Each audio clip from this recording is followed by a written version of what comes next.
कृष्ण कहते हैं, होनी को टाला नहीं जा सकता नेक कर्म और ईश्वर के। अभिमन्यु के पुत्र राजा परीक्षित थे।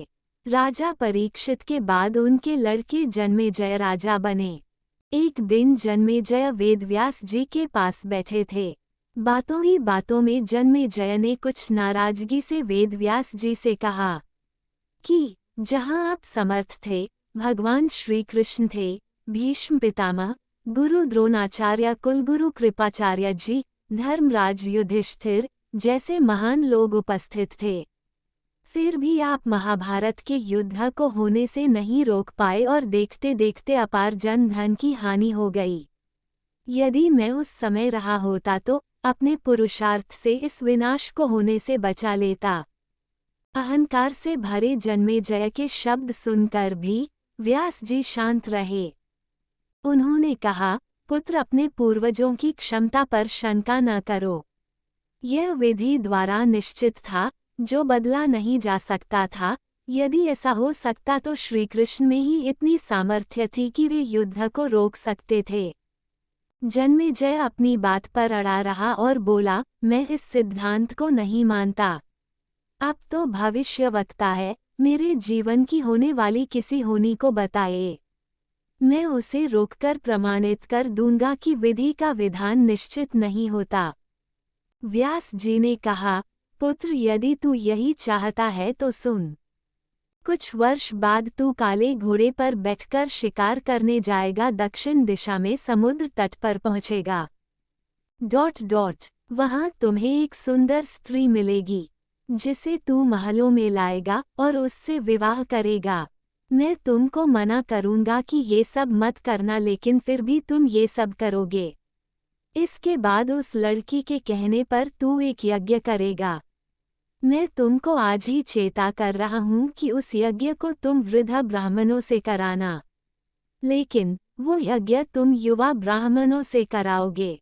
और जन्मेजय ने हंसते हुए व्यास जी की बात काटते हुए कहा कि मैं आज के बाद काले घोड़े पर ही नहीं बैठूंगा, तो ये सब घटनाएं घटित ही नहीं होगी। व्यास जी ने कहा कि ये सब होगा, और अभी आगे की सुन।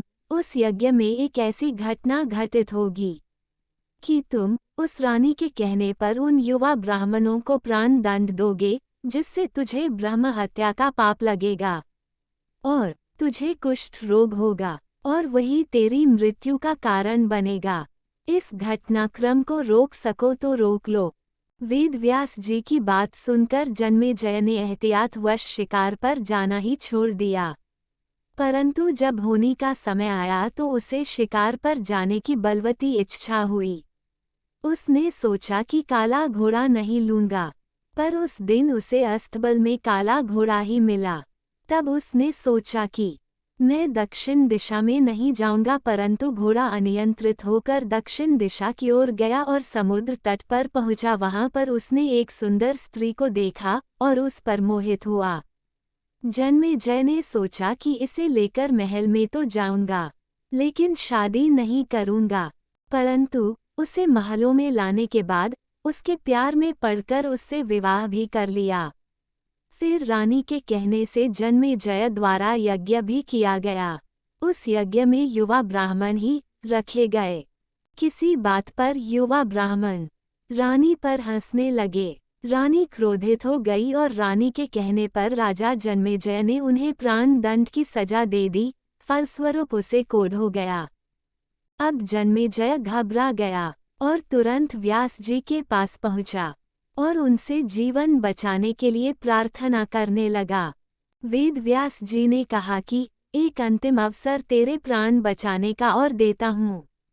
मैं तुझे महाभारत में हुई घटना का श्रवण कराऊंगा, जिसे तुझे श्रद्धा एवं विश्वास के साथ सुनना है। इससे तेरा कोढ़ मिटता जाएगा। परंतु यदि किसी भी प्रसंग पर तूने अविश्वास किया तो मैं महाभारत का प्रसंग रोक दूंगा और फिर मैं भी तेरा जीवन नहीं बचा पाऊंगा। याद रखना, अब तेरे पास यह अंतिम अवसर है। अब तक जन्मेजय को व्यास जी की बातों पर पूरा विश्वास हो चुका था, इसलिए वह पूरी श्रद्धा और विश्वास से कथा श्रवण करने लगा।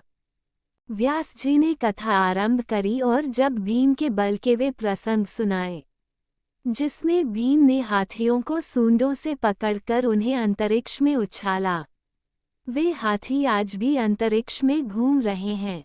तब जन्मेजय अपने आप को रोक नहीं पाया और बोल उठा कि ये कैसे संभव हो सकता है, मैं नहीं मानता।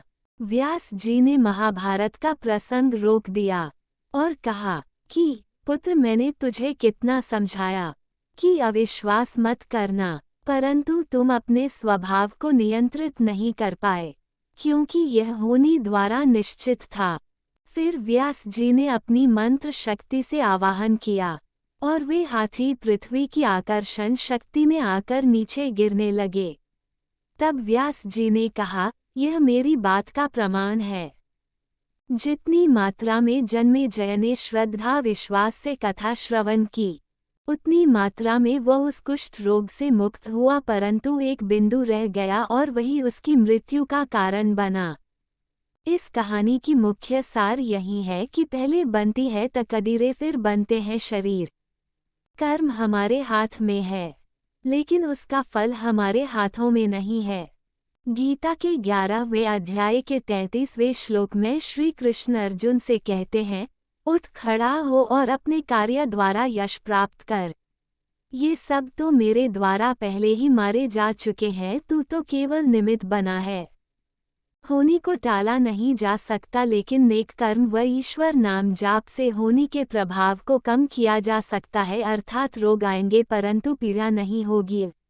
जय श्री राम। दोस्तों, अगर वीडियो पसंद आया हो तो वीडियो को लाइक करें और अपने दोस्तों के साथ शेयर करें और कृपया कमेंट करके ज़रूर बताएं, और ऐसी ही और भी बहुत सारी कहानियों, कथाओं एवं जानकारियों के लिए हमारे चैनल को सब्सक्राइब जरूर करें।